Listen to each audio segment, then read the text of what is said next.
G'day guys. Oh geez, I've just had a little nap in me trailer. It's the only quiet bit of space I can find. Oh dear.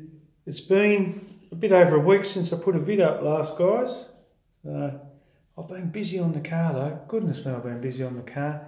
But I wanted a little spell from YouTube, so it gives me that little bit of time to freshen up again and get that energy back, guys. You know what life's like. It can be busy at times, it really can. So it's been good though. It has been good. God, this is nice in here, guys. I'll tell you what, I really appreciate this little trailer. She took a bit of work to build. It's a bit over 12 months ago. But really happy with it. I really am. It's fantastic. My breakaway battery had been beeping every sort of 30 seconds. A bit like a smoke alarm battery when it goes flat. A smoke alarm when it goes flat. So I've got him on the charge, top him up.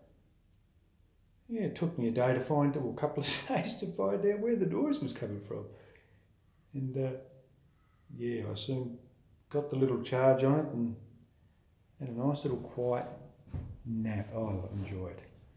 Well guys, let's go for a little walk around and I'll show you the progress that I've done to the beast. Yes. Here she is. All finished. Well, it's not completely finished, guys, the brake ducting. I'll call this stage 2 of my brake ducting. Stage 1 was the under tray collection point, and now I've got the ducting routed to the brakes, but I haven't made any plates up to actually ventilate inside the disc. That'll be stage 3, but I've actually got it going to the discs. And very happy. I'm really happy with it. It's probably not the common way to go about it. I'll show you in a sec where I've routed it. But, oh geez, I don't know if I can do it the way the other guys run it. There's just no room. When you put the wheel on lock, there's actually no room in there. So I don't know. I really don't know. But I've come in under the wishbone and it's given me a little bit of space. But yeah, like I said, that stage 3 will be the cover that goes over the inside of the disc. And the idea is you pressure the inside of the disc up and it gets forced out on the vanes of the disc in between the two surfaces. So you get a really top-notch bit of cooling that way. I'll show you what I've done just now. I just want to test it. And obviously, like I said, I'll do the stage 3 down the track when I get the energy to do it, guys, because it's a big job, it really is. There you go. I've come in under the wishbone, and you can see there. Now I've sort of got it routed up, and it's sort of shooting up into the disc area near the caliper too. So I'm going to run with that, just check it and test it. The young fellow that works for me suggested I block one side off and see how effective it is. So I might do that. I'll have to buy myself a little laser temperature reader sensor, and I might do that. But look, this is better than nothing at the minute, and I'm quite excited, guys, to test it. I'll spin it around and I'll show you what I've done.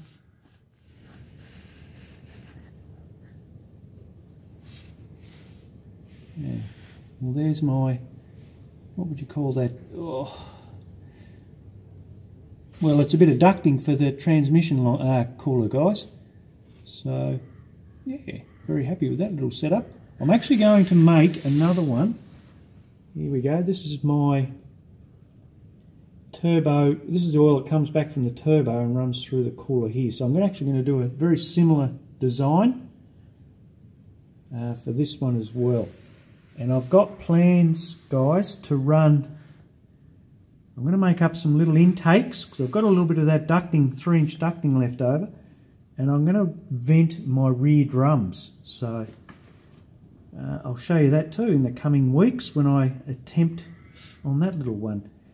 That one should be quite easy to do because they've got the backing plate for the drum assembly, and all I've got to do is sort of drill out a decent sized hole, mount it all up, and I can ventilate my drums and pressure inside the drums too, because I've drilled the holes out of the drum itself. Yeah, I'm quite excited to do that one too, guys. So that's another little upgrade I'll end up doing.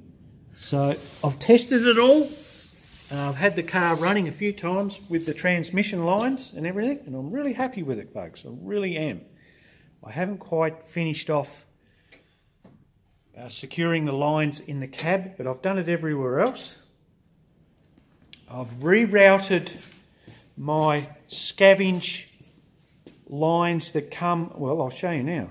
While I'm under the car, I might as well show you. I've actually put my rubber lines back on because the lines that I ran were starting to collapse. So I've gone back to rubber and I've rerouted the hoses for the scavenge pump out of the heads. So it's a lot safer setup now, guys. And done all that, and I'm really happy with it. Because that was a fire waiting to happen. That line that I used before, no good. So I'm glad I got onto that one, actually. What do you reckon, folks? It looks good, doesn't it? God, it looks good. Looks really nasty in the front now. I'm really, really happy with it, guys. I'm really stoked with the way the car sits, the clearance. Yeah, it's fantastic. It's fantastic. I've done another little mod. I was actually thinking about putting some Lexan as well, side glass, pulling out the glass on the side. But I got learning and talking about it to some people I know, and I've gone off it. I've gone off the idea, but I'm going to pull the winders out of the 3 of the doors. I'm going to leave my door alone, but what I've gone and done is I've actually T-Rexed the windows up, so I'll give them a day or two to dry, and I'm going to pull the mechanism that winds the windows up and down, because it's actually, there's a little bit of weight there to be saved, guys. So I don't pull the windows down.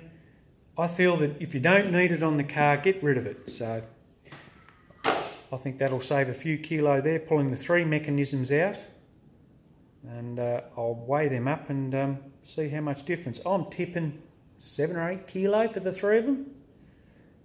So there's a little win there, guys. Well, we've got some private practice coming up. What's today? Wednesday. We've got some private practice coming up on Monday, believe it or not. They've got the historic, it's called the Baskerville Historics. It's a classic weekend for old school cars, race cars, and it's a big meeting down at Baskerville down south. And what's happening is on the Monday when they're heading back to the boat, a few of the guys want to go for a bit of a blast around Simmons. So I got the phone call from Greg, and he said that if you want, Griff, bring your car down. So I'm going to go down.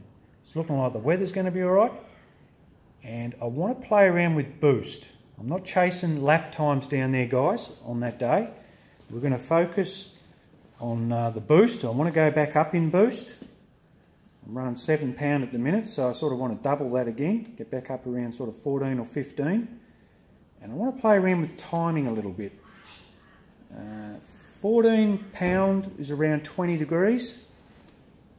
I just sort of want to, even want to come, well, what I want to do is come back in timing and just see if it has an effect on the car. See how much it sort of drops off. You can sort of tell fairly well around 2 degrees of timing. I can really pick up on the power difference. So if we come back to 18 degrees, go out for a run, see how she pulls. If it really falls away, we know that we are fairly conservative at 20 degrees. We might sneak up 21 degrees, 22 degrees on sort of that level. Because remember guys, we've got the water methanol going into her, and she's a great octane enhancer. So if I was just running the intercooler, don't know so much. But this water methanol has really set me free. So I want to get the power back that I had before. And we'll muck around with that, and we'll test these brakes too guys. So very keen to see the improvements. We'll see how much it improves it on the cooling side of it too. So very excited about it all folks. I've got the new race pads in, some really top-notch race pads. I've adjusted up my back ones, and it's fantastic. She's running like a dream at the minute, it really is. So I'm really keen to give her a good shakedown on the Monday, and it'll be good because I'll have the videos running inside the cab. I'm going to try and see if I can move the camera around a little bit, even face it backwards if I've got some other cars following me or sort of on the track. We'll get some footage from behind. That'd be a nice one too. And I'll talk about this timing. I'll show you guys again on the laptop, and we'll go back out and we'll get a feel for it, and it's interesting guys. And I'll show you the boost controller too, and I'll fiddle around with that, and I'll get some video footage on that. So it may even be, you know, 2 or 3 little vids on that sort of progress that I do when the. So it's sort of a bit of a boost day and brakes testing day. So very keen on that one. All right, folks. Well, I haven't gone anywhere. I'm still about. I just needed that little break. Got sometimes, you know, you just need to cool off a little bit and just focus on life in general. But no, I'm going to put some stuff up. I'll put it back up on the stands, and there's a few little things I want to talk about. And yeah, we'll go from there, guys. All right, I'll pop one up soon. Catch yous later.